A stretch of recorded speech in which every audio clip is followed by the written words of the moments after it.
We sent messages to Assistant Chief Chris Melton, the man Jordan Sidum said ran him and any other pilot who showed up out of town under threat of arrest. But Melton never responded.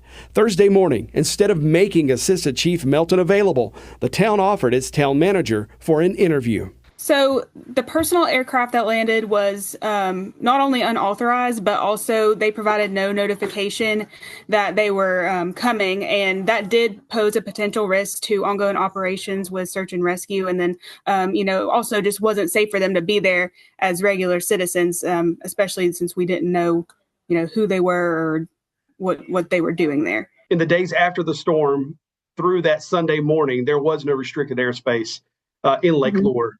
The FAA did impose a temporary flight restriction after this encounter between Mr. Sidum and the Assistant Fire Chief Melton. So you all still contend today that no one should have been in that area trying to save these people who had been stranded for 2 days, headed into day 2, next to day 3? Correct. If anything, they should have at least notified Incident Command, who would have authorized them or not authorized them to be in that area. Sidum said he did exactly that. When he landed at the Rutherford County Airport and spoke with the people in charge, Sidum says airport officials told him they were only selling fuel to private aircraft if those pilots were helping in the search and rescue effort. Sidum has the receipts showing a fuel purchase going into Lake Lure that Sunday morning and one after the arrest threat just 2 hours later. And I'm unaware of that. Ms. Stuman, less than 24 hours later, private pilots were being asked to return to that area to do what Mr. Sidum was doing at that time. Do you see how the public may look at that and go, well, that's a little perplexing that, just before he was severely endangering rescue efforts, and then, less than a day later, they're being begged to come back and help? Well, I can only imagine that they went through the correct chain of command to be authorized to come here.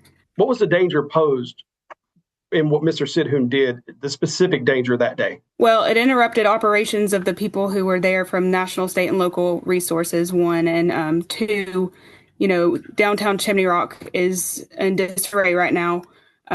For someone who's not adequately trained in emergency operations, especially at that time, they should not have been in that location. Well, just some hours later, he was back in the area, and the county welcomed him in to do exactly what he did just the day before. Do you think his training was significantly improved overnight?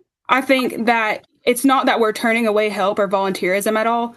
Once again, we just need to go through the right steps to do that. So we're aware, the state is aware, Rutherford County is aware, and the town of Lake Lure and Village of Chimney Rock is aware of what's going on. That was not the case initially. Are you all welcoming those private helicopter pilots who have delivered food and water and medical supplies and are helping rescue human lives from the mountains around Lake Lure? Are you guys welcoming them now? That would need to go through the Rutherford County Emergency Management or the State Emergency Management. I'm asking you as an official, the leader of Lake Lure, North Carolina, are you now welcoming those private helicopters in your community? Yes, if they go through the necessary channels. Do you think that your people on the ground in Lake Lure did what they should have done when they handled this flooding victim that was delivered to them in the encounter between Assistant Chief Melton and this private pilot? Yes, sir. They were doing what they were supposed to do at that time. And, I can't speak highly enough of Mr. Melton and all of our emergency personnel that's here right now. They've been out here for days on end, putting their lives on the line to save people. And, they were doing their job. What would you say to him today? I would ask that why he didn't take the time to assess the whole situation and make a better decision. As an emergency manager, director, and assistant chief of the fire department, that's the time that you should try to be coordinating with outside agencies to get more help in. That's your job title, and there wasn't much coordination going on. Sidum told us the only thing he regrets is leaving Mike Coffey behind, and whatever price he had to pay, he should have paid it. I'm sorry. If I had to do it over again, I would have stopped and I would have rescued as many people until they decided they were going to arrest me. He got my wife at his own cost, at a risk to himself, and he was the one person who actually stopped to help just because he could. right? I mean, he got in his helicopter and flew up there just because he knew he could make a difference to someone. And he did. He's a hero. Yeah. I'm sure everyone's stressed in that scenario, but he was following his heart and doing the right thing. Maybe there were rules that somebody would like to impose order on the chaos, but the bottom line is getting those people out of there.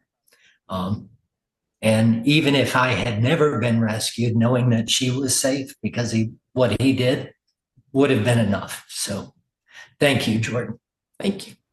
Less than 24 hours after we interviewed Jordan Sidham, he was invited back into the disaster area, along with dozens of other private chopper pilots. A massive all-volunteer supply and rescue effort is working out of the Hickory Airport, doing flight rescues and delivering supplies to places where military helicopters are just too big to get into. The latest numbers we have show those volunteer pilots have rescued somewhere around 200 people and have delivered several tons of food, water, and medical supplies to people still stranded in the North Carolina mountains.